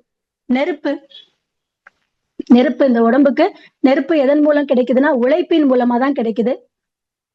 தேவையான உழைப்பு கொடுக்கணும். ஆகாயம்ங்கிற சக்தி எதன் மூலம் கிடைக்குது அப்படின்னா தூக்கம் மூலமா தான் கிடைக்குது. நம்ம நல்லா தூங்கும் போது நம்ம உடம்புல மெலட்டோனின் நல்லா சுரக்குது. நோய் எதிர்ப்பு சக்தி நல்லா இருக்குது. இப்படி இந்த பஞ்சபூதங்கள் கூட்ட சரி பண்ணும் போது உடம்பு ஆரோக்கியமா இருக்கு. கடைசியா இந்த மெடிக்கல் இண்டஸ்ட்ரி என்ன சொல்லுது அப்படிங்கிறத பார்த்து இந்த சிந்தனையினுடைய நிறைவுக்கு வரலாம். மெடிக்கல் இண்டஸ்ட்ரி என்ன சொல்லுது அப்படின்னா, இப்போ ஒரு அலோபதி டாக்டர்கிட்ட போறோம். அந்த டாக்டர் ஃபர்ஸ்ட் நம்முடைய கண்ணை பார்ப்பாங்க, அடுத்து நம்முடைய நாக்கோட நிறத்தை பார்ப்பாங்க, அடுத்து ஸ்டெதஸ்கோப்பை வச்சு நம்முடைய காற்றோட்டத்தை பார்ப்பாங்க, பிரஷர் பார்க்கும்போது நம்முடைய ரத்த ஓட்டத்தை பார்ப்பாங்க, தெர்மாமீட்டரை வச்சு நம்மளுடைய வெப்ப ஓட்டத்தை பார்ப்பாங்க. ஒரு சித்த மருத்துவர்கிட்ட போகணும்னு வச்சுக்கோங்களேன், அவர் நம்முடைய நாடியை பார்ப்பாரு. இப்ப இந்த அலோபதி மருத்துவம் பருவுடலை சரி பண்ணுது, சித்த மருத்துவம் நுண்ணுடலை சரி பண்ணுது, ஹோமியோபதி மருத்துவம் காந்த உடலை சரி பண்ணுது. இந்த உலகமே ஒரு சிக்னஸ் இண்டஸ்ட்ரிக்கு மாறிட்டு வருதுங்க. இதோட பெரிய சிக்கே என்னன்னா மருந்து சாப்பிடுறதுதான் பெரிய சிக்கே. இந்த இண்டஸ்ட்ரீஸ்க்கு ஆப்போசிட்டா நம்முடைய தேசத்தினுடைய மருத்துவர் டாக்டர் B.M. ஹெட்ஜ் அவருடைய ஆய்வை பத்தி பார்க்கலாம். அதாவது லீடிங் காஸ் ஆஃப் டெத்தே மருந்து சாப்பிடுறதுதான் அப்படிங்கறத பத்தி அவர் ஆய்வு பண்ணியிருக்காரு. இப்படி மருந்து சாப்பிடுறதுனால ஒரு நோய்க்கு மருந்து எடுக்கும் போது இன்னொரு நோய் வருது, அந்த நோய்க்கு மருந்து எடுக்கும் போது இன்னொரு நோய் வருது, இந்த மாதிரி வருது. லீடிங் காஸ் ஆஃப் டெத்தே மருந்து சாப்பிடுறதுதான் அப்படிங்கறத பத்தி ஒரு ஆய்வு பண்ணியிருக்காங்க. நாட்டோட பெரிய பிசினஸே என்னன்னு பாத்தீங்கன்னா ஆயில் பிசினஸ். இந்த ஆயில் பிசினஸ்ல நாப்தா, கெரோசின் இத பிரிக்கும் போது ஒரு கழிவு வருது, பெட்ரோல்.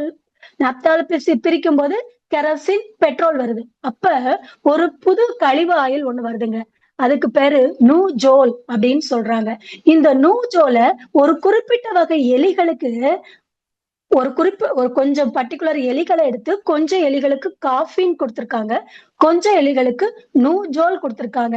இந்த காஃபின் இன்ஜெக்ஷன் மூலமா, ஊசி மூலமா செலுத்திருக்காங்க.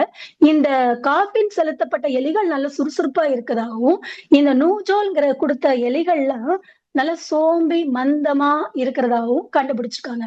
அப்ப இந்த நூஜோல், ஏன்னா இது ஒரு புது கழிவாயில் ஒண்ணு வருது. இவங்க பிசினஸ் மேனோட மைண்ட் எப்படி இருக்கும், அதையும் காசாக்கணும், அதையும் வித்து காசாக்கணும் அப்படிங்கிற மைண்ட் செட்டு தான் இருக்கும். அப்ப இந்த நூஜோல்ங்கிற மருந்த கொடுக்கும்போது உடல்ல ஒரு மந்தத்தன்மை ஏற்படுதுன்னு சொல்லி யாருக்கெல்லாம் புத்தி சுவாதீனம் ஏற்பட்டிருக்குதோ, யாருக்கெல்லாம் மைண்டு சரியில்லை, மனசு சரியில்லை அப்படின்னு இருக்குதோ, அவங்களுக்கெல்லாம் இந்த நூஜோல்ங்கிற மருந்த செலுத்திருக்காங்க. அதுக்கு பேரு லார்காக்டில் அப்படிங்கிறாங்க.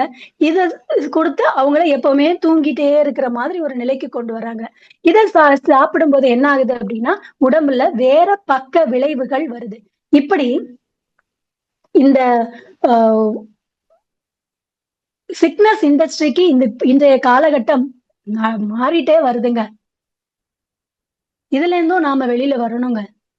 தான் சொல்லுவாங்க இல்லையா, காலார நடந்து, கண்ணார தூங்கி, வயிறார சாப்பிட்டு, மனசார சிரிச்சா உடம்பும் மனசும் நல்லா இருக்கும் அப்படின்னு சொல்லுவாங்க இல்லையா. பட்டினத்தார் இப்ப இது வரைக்கும் யாக்கைனா என்ன, யாக்கையை பற்றி சித்தர்கள் என்ன சொல்லியிருக்காங்க, இந்த மனிதனுக்கு இந்த சிந்தனை, இந்த காலத்து கட்டத்துக்கு இந்த சிந்தனை தேவையே, இந்த உடல் எப்படிப்பட்டது, இந்த உடலுடைய சிறப்புகள் என்ன, இந்த உடம்பு ஒரு வாகனம், உடம்பு கெட்டா என்ன ஆகும், இந்த உடல் நலம் எப்படியெல்லாம் கெடுது, இந்த உடலை எப்படியெல்லாம் நலமா வச்சுக்கலாம், 5 அளவு முறை, பஞ்சசுத்தி, உடலினுடைய மொழி, பயாலஜிக்கல் கிளாக், இந்த மனசுக்கும் உடலுக்கும் சம்பந்தம் இருக்கு. இந்த உடல் பஞ்சபூதங்களின் கூட்டு, பஞ்சபூதங்களை சமன்படுத்திட்டா உடம்பு ஆரோக்கியமா வச்சுக்கலாம், சக்கரங்களை சமன்படுத்திட்டா உடம்பு ஆரோக்கியமா வச்சுக்கலாம். இன்றைய சமுதாயம் ஒரு சிக்னஸ் இண்டஸ்ட்ரிக்கு மாறிட்டு வருது. அதுல இருந்து வெளியே வரணும்னா சாமிஜி நமக்கு உடற்பயிற்சி, காயக்கல்பம், தவம், அகத்தாய்வு இந்த பயிற்சி எல்லாம் கொடுத்திருக்காங்க. இந்த பயிற்சிகளை செஞ்சுட்டு வந்தாலே உடல்நலம் நல்லா இருக்கலாம் அப்படிங்கிறத நம்ம பார்த்தோம்.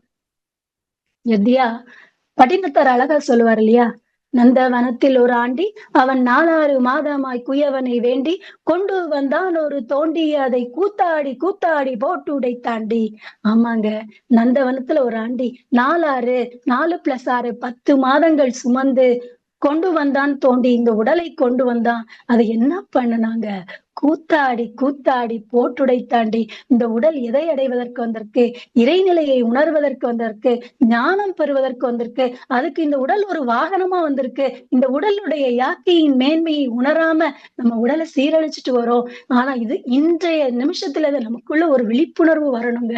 இந்த உடலுடைய மேன்மையை உணர்ந்து உடம்ப நான் ஒவ்வொரு நாளும் உடற்பயிற்சி செய்யலைன்னா, சாமிஜி அடிக்கடி சொல்லுவாங்க, காலையில டிஃபனா கட் பண்ணுவேன், உணவு சாப்பிடும் போது அந்த தட்டுல எவ்வளவு புரோட்டீன் இருக்கு, எவ்வளவு கார்போஹைட்ரேட் இருக்கு, அந்த தட்டை பார்த்து சாப்பிடுவேன், நாவின் ருசி அறிஞ்சு சாப்பிட மாட்டேன் அப்படிங்கிற ஒரு நம்ம உடல் நலத்துல ஒரு அக்கறையோடு இருந்தோம்னா நம்ம யாக்கையை நம்ம எப்பவுமே பேணி பாதுகாக்கலாங்க. இறுதியாக இந்த நுரையீரலுக்கு நல்ல ஒரு மூச்சு பயிற்சி பிராணாயாமா கொடுப்போம். முழு உடலுக்கும் சாமிஜி தந்த முழு உடற்பயிற்சியும் கொடுப்போம், இயக்கத்தை கொடுப்போம். முதல்ல உடலுக்கு ஒரு இயக்கத்தை கொடுத்தாலே உடல் நல்லா இருக்குங்க. ஜீரண உறுப்புகளுக்கு நல்ல உணவை கொடுப்போம். இந்த ஆன்மாவுக்கு நல்ல எண்ணங்களை கொடுப்போம். இந்த உலகிற்கு நல்ல செயல்களை கொடுப்போம்.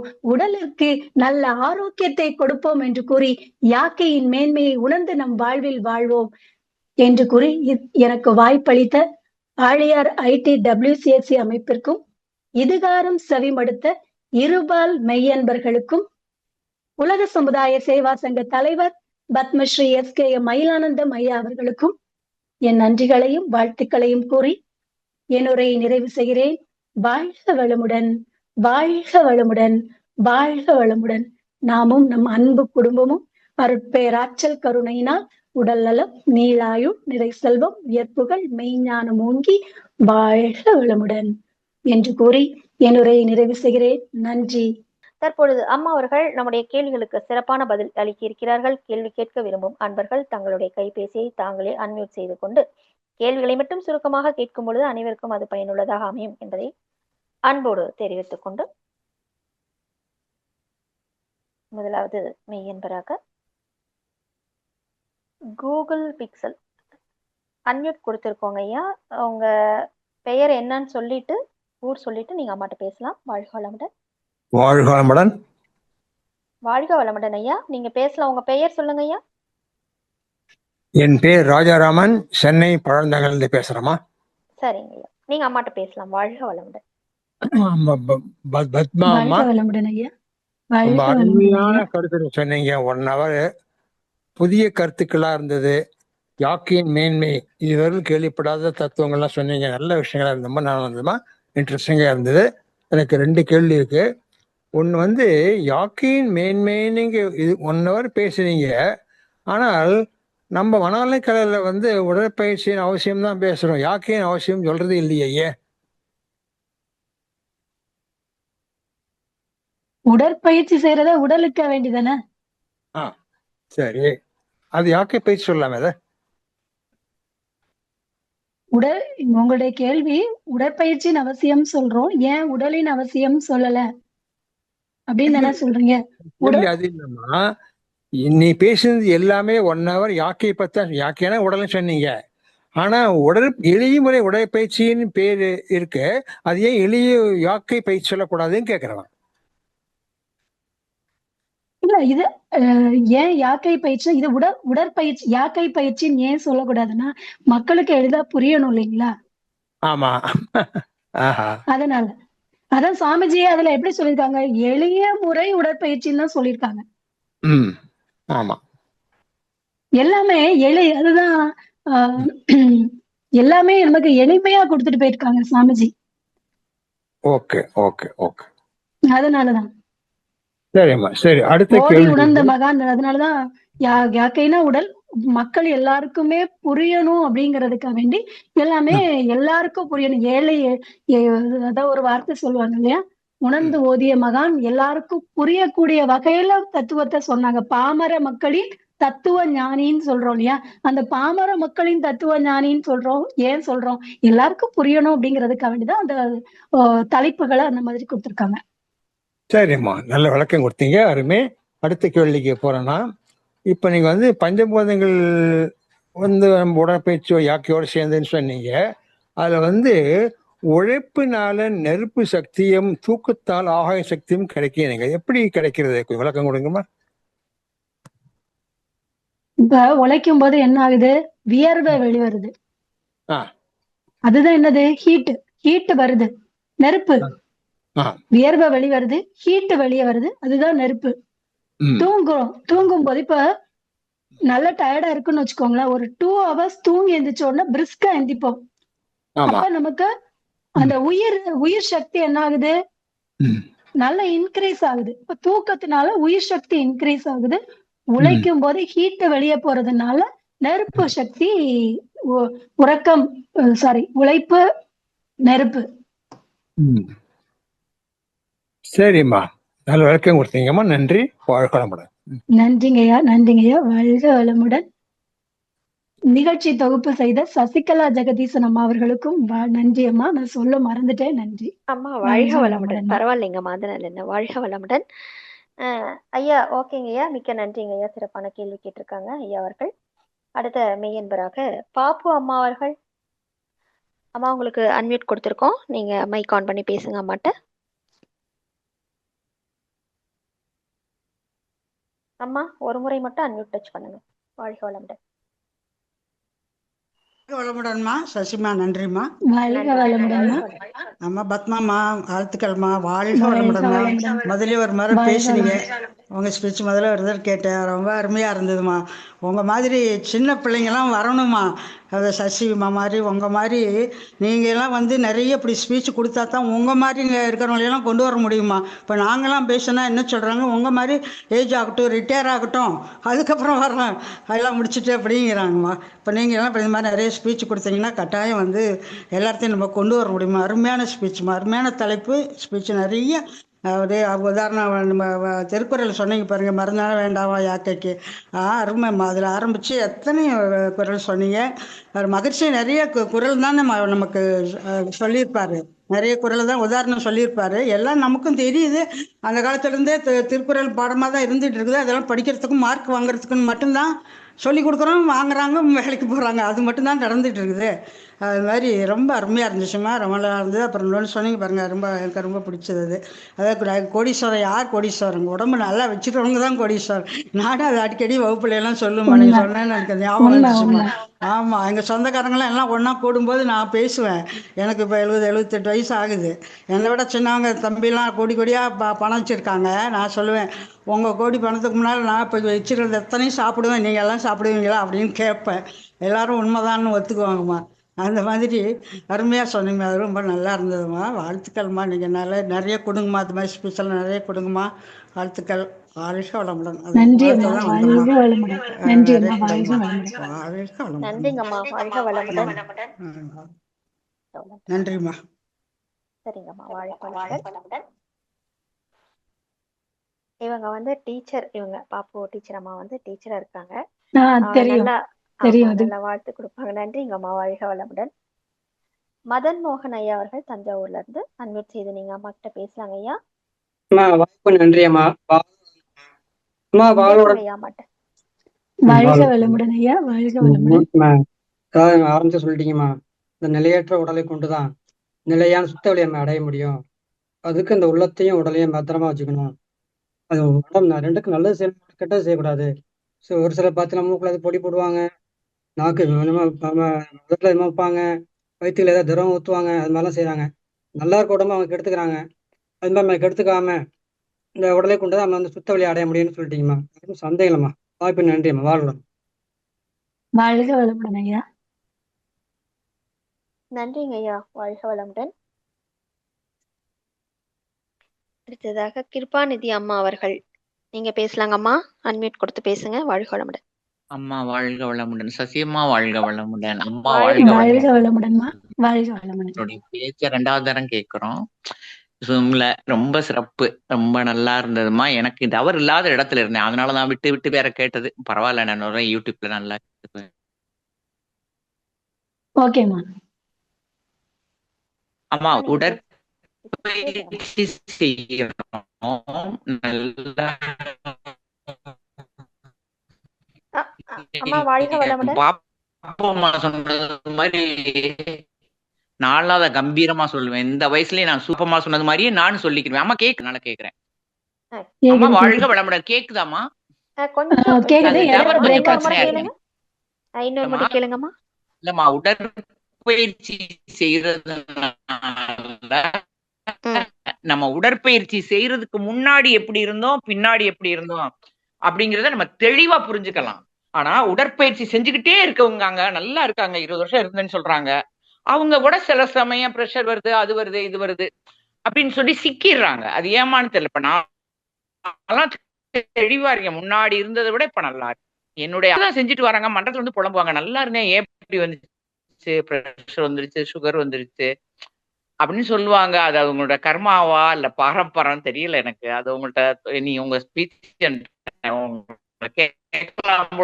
தோணுச்சு. நல்லா அருமையா இருப்பாங்க, திடீர்னு டவுன் ஆயிருவாங்க.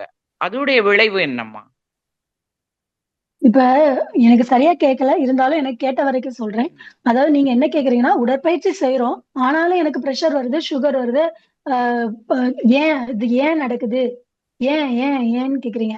அதாவது உடல்நலம் கெடுறதுக்கு உடல்நலம் நல்லா இருக்கிறதுக்கு உடற்பயிற்சி மட்டும் போதாது. நம்முடைய உணவு முறைகள் காரணமா இருக்கு, வாழ்க்கை முறைகள் காரணமா இருக்கு, பல காரணம் இருக்கு. அதுல ஒரு காரணம் தான் உடற்பயிற்சி செஞ்சா நல்லா இருக்கும். மீதி உணவுல முக்கியமானது உணவு தாங்க. உணவே நம்ம கண்ட்ரோலா வச்சுக்கிட்டோம் அப்படின்னாலே உடல் நலம் நல்லா இருக்கும். அதுல உடற்பயிற்சி ஒரு பார்ட், அவ்வளவுதான்.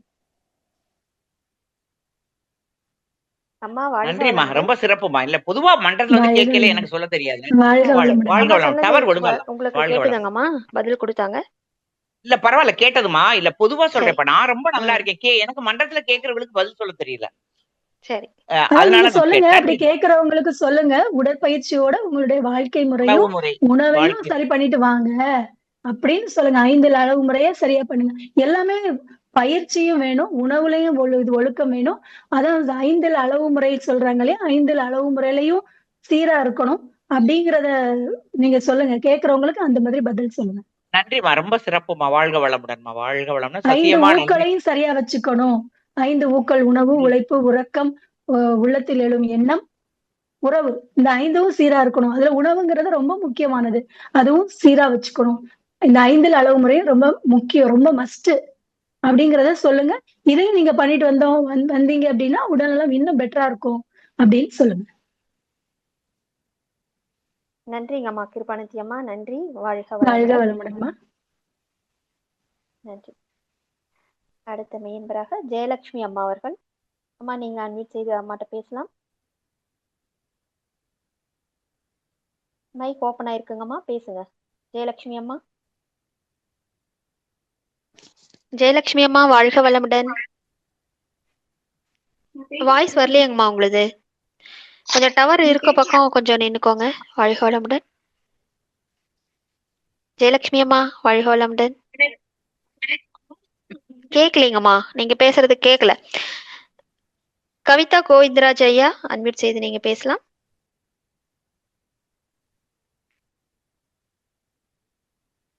கவிதம்மா அன்மியூட் செய்து நீங்க பேசலாம். அன்மியூட் கொடுத்திருக்கோம். வாழ்க வளமுடன். வாழ்க வளமுடன் அம்மா. வாழ்க வளமுடன் வாழ்க வளமுடன். அம்மா. பேசுங்கம்மா. வாழ்க வளமுடன்மா. அம்மா, லிவருக்கு கண்ணு சொன்னீங்க, ஹார்ட்டுக்கு நாக்கு, காதுக்கு என்ன சொன்னீங்கம்மா? கிட்னி. என்ன காது கேள்வி என்ன? திருப்பி ஒரு வாட்டி சொல்லுங்க. லிவருக்கு கண்ணு எஃபெக்ட் பண்ணும். ஹார்ட்டுக்கு வந்து நாக்கு காமிச்சு கிட்னி, கொடுக்கும். காது சம்பந்தமான பிரச்சனை வந்தா கிட்னில தெரியும். Kidney kidney. பாதிக்கும். நன்றிகள் அம்மா. ஆனா இப்ப இருக்கிற காலத்துக்கு வந்து ஃபுட்டு வந்து எல்லாம் ஆர்டர் பண்ணி தான் சாப்பிடுறாங்க. நம்ம சொன்னா கேட்க மாட்டேன்றாங்க. அதுவும் 12 மணிக்கு 1 மணிக்கு நைட்டு. அதாவது ஆமா, அந்த அதனாலதான் பல டைம்ல வந்து பிரச்சனைகள் வருது. ஆஃபர் ஆஃபர் பார்த்து அந்த ம். டைம் தான் ஆர்டர் பண்ணி அதான் சாப்பிடுறாங்க. சொன்னோம் இல்லையா? ஆமா. அந்த டைம் தான் சீப்பா இருக்கு எல்லாமே ஃபுட்டுன்ட்டு அந்த டைம்ல தான் ஆர்டர் பண்ணி சாப்பிடுறாங்க.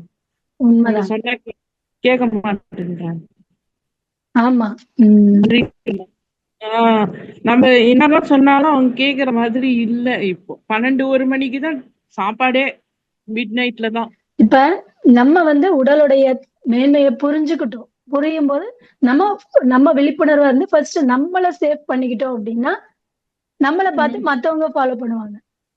அதான் இப்ப அந்த பசங்க என்ன சாப்பாடு சாப்பிடுது, அதுங்க பேரே நமக்கு தெரிய மாட்டேங்குது. பசங்க சொல்லுது இந்த உணவுன்ட்டு.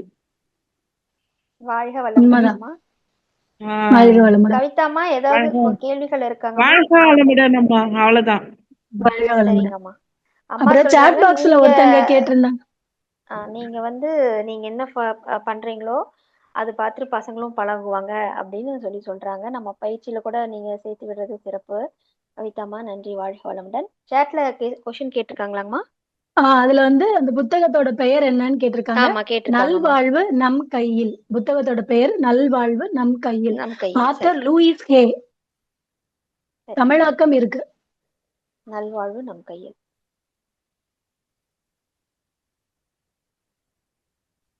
அந்த புக்கு கேட்டவங்க உள்ள இருக்காங்களான்னு தெரியல. பட் அம்மா இன்ஃபர்மேஷன் கொடுத்துருக்காங்க. நல்வாழ்வு நம் கையில் சொல்லியிருக்காங்க. நோட் பண்ணிக்கோங்க.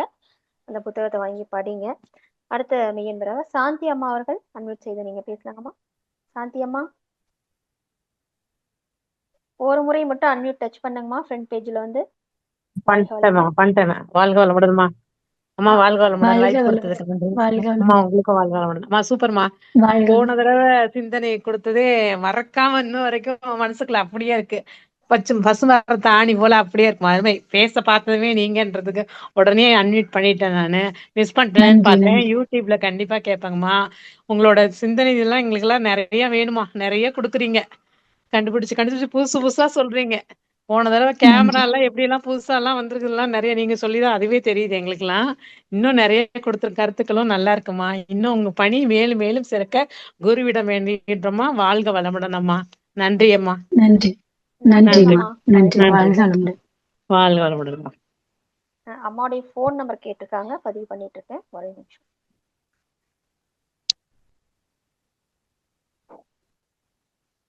அம்மா உங்க நம்பர் வந்து 8870609742. சரியாங்கம்மா? சரிதான். சரிங்க. வாழ்க வளமுடன். நம்பர் பதிவு பண்ணியிருக்கோம், நோட் பண்ணிக்கோங்க. வாழ்க வளமுடன். ஜெயலட்சுமி அம்மா மீண்டும் ஹேண்ட் ரைஸ் பண்ணியிருக்கீங்க. நீங்க பேசுங்கம்மா ஜெயலட்சுமி அம்மா. ஜெயலட்சுமி அம்மா பேசுங்க. மைக் ஓப்பன்ல தான் இருக்கு. என்ன கொஞ்சம் இப்போ கொஞ்சம் தள்ளி நில்லுங்கம்மா. இப்போ கொஞ்சம் லைட்டா வந்தது உங்க வாய்ஸ். கேக்குதுங்களா? இப்ப கேக்குது. அங்கேயே நில்லுங்கம்மா, அங்கேயே நின்று பேசுங்க. வாழ்க வளமுடன். நன்றி அம்மா. இப்ப கேக்கலீங்கம்மா. இது வந்து கேக்கலீங்கம்மா. வாழ்த்து தெரிவிக்கலான்ட்டு. வாழ்த்துக்கள். வாழ்க வளமுடன். சரிங்கம்மா. வாழ்க வளமுடன். நன்றிங்க ஜெயலட்சுமி அம்மா. இப்போ உங்க வாய்ஸ் எதுவும் கேட்கல. வாழ்த்துங்கிறது கேட்டது. அம்மாக்கு நாங்க வாழ்த்து தெரிவிச்சிடறோம். நன்றி. வாழ்க வளமுடன். அடுத்த மீன்பராக கவிதா அம்மா அவர்கள் நீங்க பேசலாம். கவித்ரா. அம்மா வாழ்க வளமுடன். வாழ்க வளமுடன். வாழ்க வளமுடன். ரொம்ப நல்லா இருந்தது. செகண்ட் கிளாஸ் இது ரொம்ப நல்லா இருந்தது. ரொம்ப நல்ல இன்ஃபர்மேஷன்மா. எனக்கு ஒரு சின்ன டவுட்.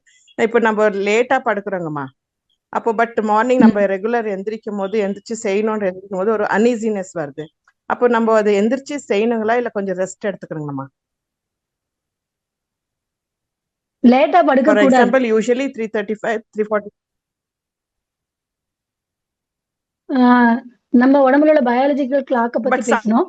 நைட்டு சீக்கிரம் தூங்கிடணும். சீக்கிரம் யாரோ வந்துடுறாங்கோ.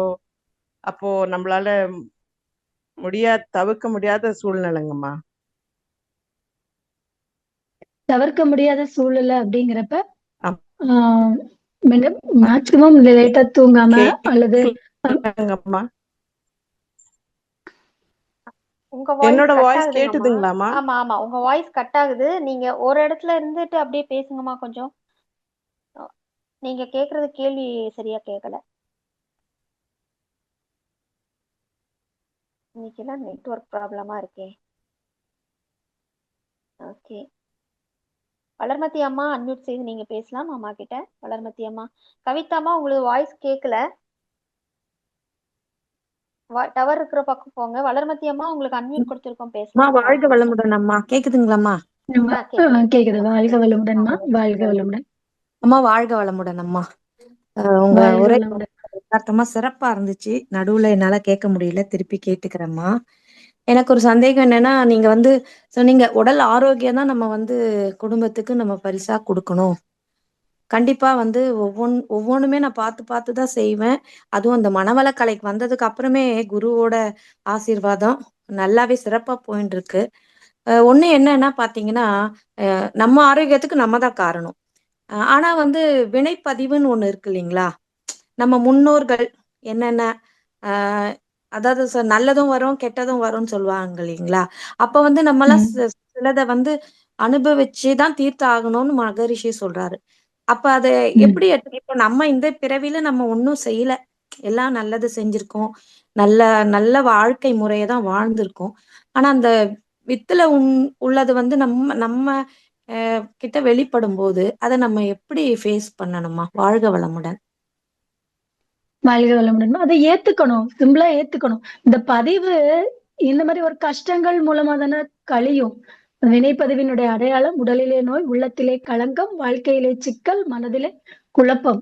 அப்ப வாழ்க்கையில் இதெல்லாம் பதிவினுடைய அடையாளங்களா சுவாமிஜி சொல்றாங்க. அப்ப இந்த அடையாளங்கள் வரப்ப நம்ம அதை ஏத்துக்கணும். அப்பதானே நம்ம வினைப்பதிவு கழியும். முன்னோர்கள் செய்த பதிவு வித்தில் உண்டுன்னு நீங்க சொன்னீங்க. அப்ப இதை நம்ம ஏத்துக்கணும். என்ன செய்யணும்னா இதை அக்செப்ட் பண்ணிட்டு நம்ம வாழும் பொழுது என்னுடைய வினைப்பதிவு கழியுது அப்படிங்கிறப்ப சீக்கிரமா இறைநிலை நோக்கிய பயணத்துல ஒரு படி மேல போவோம். கண்டிப்பாங்கம்மா. இப்ப மெச்சூர்டு நம்ம வந்து மனவள கலையில இருக்கோம், இதெல்லாம் தெரியுது, ஏத்துக்கிறோம். அப்ப இப்ப பாத்தீங்கன்னா இப்போ குழந்தை பிறந்து கொஞ்ச நாள்லயே அதுக்கு ஒரு கேன்சர்ன்றாங்க, என்னென்னமோ நோய் இப்போ சொல்ல வார்த்தையே இல்லை. அப்படி ஒரு பெயர் கூட சொல்ல வரல. அந்த மாதிரி எல்லாம் வரும்போது அவங்களால இப்போ நமக்கு தெரியுது இது வினைப்பதிவு அப்படிங்கிறது. ஆனா அவங்களுக்கு நம்ம எப்படி எடுத்து சொல்லலாம்? இப்போ நம்ம தெரிஞ்சவங்களே இருக்காங்க, ஐயோ இப்படி ஆயிடுச்சே அப்படின்னு நினைக்கும் போது அவங்களுக்கு என்ன ஒரு அறிவுரை சொல்லலாமா? வாழ்க வளமுடன். அவங்கள நம்ம பயிற்சிக்கு கூட்டிட்டு வாங்க. அவங்களும் நம்ம பயிற்சிக்கு வரப்போ உங்களை மாதிரி அவங்களும் வருவாங்க. இந்த கஷ்டம் வருதெல்லாம் நம்ம வினைப்பதிவு போறதுக்கு தாங்கிற ஒரு தெளிவு அவங்களுக்கும் கிடைக்கும். அதை ஈஸியா அக்செப்ட் பண்ணிக்குவாங்க. சரிங்கம்மா, சரிங்கம்மா. மிக்க நன்றிம்மா. வாழ்க வளமுடன்மா. வாழ்த்துக்கள்மா. வாழ்க வளமுடன்மா. நன்றிங்கம்மா. வாழ்க வளமுடன். சபரீஷ் ஐயா, நீங்க பேசலாம். பத்ரி சபரீஷ், வாழ்க வளம். அம்மா வாழ்க வளமுடன் அம்மா. ரொம்ப தேங்க்ஸ் அம்மா. சசிகலா அம்மா, நன்றி. வாழ்க வளமுடன். வாழ்க வளமுடன். அம்மா ரொம்ப சிறப்பா இருந்தது அம்மா. ஒரு நன்றி அம்மா. எனக்கு ஒரே ஒரு பொதுவான கேள்விமா. இப்ப வந்து நம்ம வந்து வாழ்க்கையில வந்து சில விஷயங்களை நீங்க சொல்றீங்க, அக்செப்ட் பண்ணிக்கோங்க அப்படின்னு சொல்றீங்கம்மா. ஆனா நிறைய பேர் இந்த ரொம்ப இந்த இமோஷனல் ட்ராமா ரொம்ப இருக்குல்லம்மா, சைல்ட்ஹுட் அபியூஸ்ல இல்ல வாட் எவர் ரீசன் அவங்க வளர்ந்த விதத்துல அது அவங்க கிட்ட அது வந்து நம்ம எப்படி நீங்க அவ்வளவு சீக்கிரம் அவங்க அதுல இருந்து வெளியில வர மாட்டேங்கிறாங்களே. எவ்வளவு வருஷம் ஆனாலும் அந்த பயம் அவங்க இருந்துட்டே இருக்கு. 60 வயசுல கூட எங்க அம்மாக்கெல்லாம் ரொம்ப அந்த எமோஷனல் சின்ன வயசுல நடந்த இந்த ட்ராமா, அந்த பயம் இருந்துட்டே இருக்கு. அதை வந்து எப்படிமா நம்ம இந்த பயிற்சியால சரி பண்ண முடியுமா? ஒரு கேள்விமா. அவங்க எல்லாமே கத்துருக்காங்க, ஆனா பெருசா அவங்களுக்கு பயன் தர மாட்டேங்கிறதான் கேட்டமா. நம்ம பயிற்சியை தொடர்ந்து செஞ்சுட்டே வரும்போதுதான் இந்த மனநிலை கொஞ்சம் கொஞ்சம் மாறும். இப்ப ஒவ்வொருத்தருடைய நீங்க சொல்றீங்க சின்ன வயசுல ஏற்பட்ட டிராமானால இப்ப அவங்களால மீண்டு வர முடியல அப்படிங்கிறீங்க. அதுக்கு நம்ம நம்ம டவுன் பண்ணி நம்முடைய மனசை மாத்தி இப்ப அது முடிஞ்சு போச்சு, அது பாஸ்ட், அது முடிஞ்சு போச்சு. ஃபியூச்சரையும் பத்தி நினைக்காம, பாஸ்டையும் பத்தி நினைக்காம, பிரசன்ட்ல இப்ப இந்த கணத்துல நம்ம என்ன நிலையில இருக்கோமோ அதை நினைச்சு வாழும் பொழுது வாழ்க்கையில அந்த பழைய டிராமாஸ் வராது. ஓஷோவர அழகா சொல்லுவாரு, விழிப்புணர்வோடு இருக்கிறது தான் ஆன்மீகத்துடைய ஆன்மீகத்தையே ஒத்த வார்த்தையில சொல்லணும் அப்படின்னா விழிப்புணர்வு அப்படிம்பாங்க. இந்த கணத்துல விழிப்புணர்வுல இருக்கணும். இப்ப இந்த பிரசன்ட்ல நான் எப்படி இருக்கிறேன் அப்படிங்கறத ஏத்துக்கிட்டு பாஸ்ட நினைக்காம நம்ம வாழும் பொழுது இந்த டிராமால இருந்து வெளியே வரலாம். அதுக்கு நிறைய சைக்காலஜிக்கல் மெத்தட் இருக்கு. நம்ம பேப்பர்ல எழுதி நம்ம கண்ணு முன்னாடி அதை எரிக்கும் போது நம்ம மனசுல இருந்து அது கொஞ்சம் கொஞ்சமா போயிரும். அப்புறம் அதை எழுதி கிழிச்சு போடும் போதும் மனசுல இருந்து போகும். இப்படி நிறைய சைக்காலஜிக்கல் மெத்தடுமே இருக்கு.